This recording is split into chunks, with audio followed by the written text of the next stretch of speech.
नमस्कार दोस्तों। अगर आप मजबूत बनना चाहते हो तो सबसे पहले अपनी कमजोरियों को दूर करो।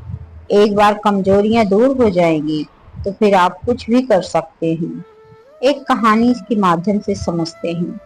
एक बार एक व्यक्ति ने महान दार्शनिक सुकरात से पूछा कि सफलता का रहस्य क्या है, सफलता का मुख्य राज क्या है। सुकरात ने उस इंसान से कहा कि वह कल सुबह नदी के पास उससे मिले, वहीं पर मैं उसके सवाल का जवाब दूंगा। जब दूसरे दिन सुबह वह व्यक्ति नदी के पास मिला तो सुकरात ने नदी में उतरने के लिए उसे कहा, नदी की गहराई में उतरने के लिए, एकदम अंदर तक जाने के लिए कहा। वह व्यक्ति नदी में उतर गया, आगे की तरफ जाने लगा। जैसे ही उस व्यक्ति के नाक तक पानी पहुंचा, पीछे से सुकरात ने उस पे और ढेर सारा पानी डाल दिया और पकड़कर दबा दिया। वह व्यक्ति निकलने के लिए छटपटाने लगा, कोशिश करने लगा, लेकिन वह सफल नहीं हो पाया। उससे मजबूती से सुकरात ने दबा रखा था। सुकरात ने उसे काफी देर तक पानी में डुबाए रखा। कुछ समय बाद सुकरात ने उसे छोड़ दिया और उस व्यक्ति ने जल्दी से अपना मुंह से पानी निकालकर जल्दी जल्दी सांस ले ली। सुकरात ने उस व्यक्ति से पूछा, जब तुम पानी में थे तो तुम क्या चाहते थे? व्यक्ति ने कहा, जल्दी से बाहर निकलकर सांस लेना चाहता था। सुकरात ने कहा, यही तुम्हारे प्रश्न का उत्तर है। जब आप सफलता को इतनी ही तीव्र इच्छा से चाहोगे, तीव्र इच्छा से आप सांस लेना चाहते हैं जैसे, तो आपको सफलता निश्चित रूप से मिल जाएगी।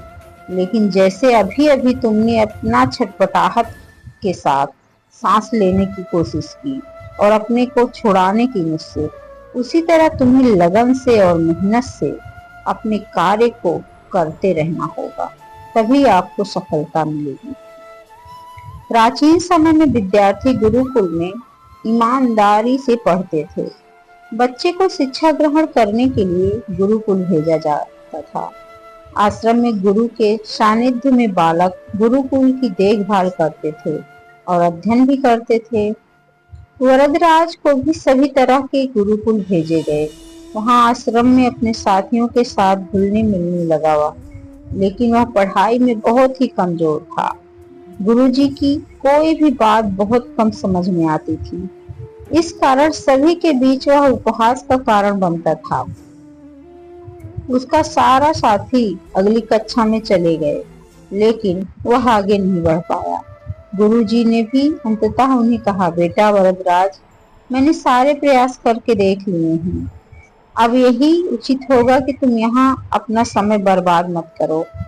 अपने घर चले जाओ और घर वालों की काम में मदद करो। वरदराज ने यह भी सोचा कि शायद विद्या मेरी किस्मत में नहीं है, और भारी मन से गुरुकुल से घर के लिए निकल गया। दोपहर का समय था। रास्ते में उसे प्यास लगने लगी। इधर उधर देखने पर उसने पाया कि कुछ दूर पर कुछ महिलाएं कपड़े धो रही हैं, पानी भर भर कर ले जा रही हैं। तो समझ गया कि यहाँ कुआं होगा। फिर वह कुएं के पास गया। वह रस्सी पर से पानी को निकालने की कोई देखने लगा। वहां रस्सी पर आने जाने से निशान बने हुए थे। तो उसने महिलाओं से पूछा, यह निशान आपने कैसे बनाया? तो एक महिला ने जवाब दिया, बेटे, यह निशान हमने नहीं बनाया, यह तो पानी के कठिन समय में इस कोमल रस्सी के बार बार आने जाने से ठोस पत्थर पर भी ऐसे निशान बन गए। अपने आप ऐसे निशान बन गए रस्सी के खींचने से। पानी जब हम निकालते हैं तो रस्सी को खींचते हैं, तो उसी से निशान बन गया। वरदराज सोच में पड़ गया। उसने सोचा कि जब एक कोमल रस्सी के बार बार आने से एक ठोस पत्थर पर गहरा निशान बन सकता है, तो निरंतर अभ्यास से विद्या ग्रहण क्यों नहीं किया जा सकता। वरदराज वहीं कुएं के पास से सारे उत्साह के साथ वापस गुरुकुल आया और अथक परिश्रम की। गुरुजी ने भी बहुत खुशी से सहयोग किया। कुछ ही सालों बाद यही मंदबुद्धि बालक वरदराज आगे बढ़ता गया और पढ़ने में बहुत ही तेज हो गया।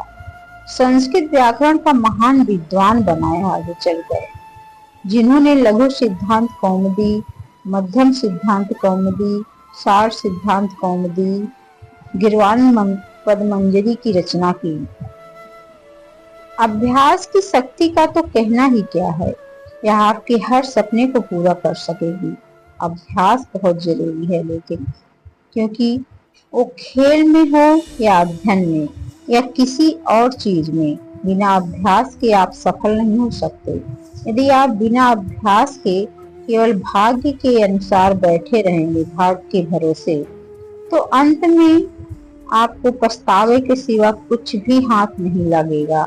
इसलिए अभ्यास के साथ धैर्य, परिश्रम और लगन की भावना आप अपनी मंजिल को पाने के लिए कर सकते हैं प्रयास। इससे आपको निश्चित सफलता मिलेगी।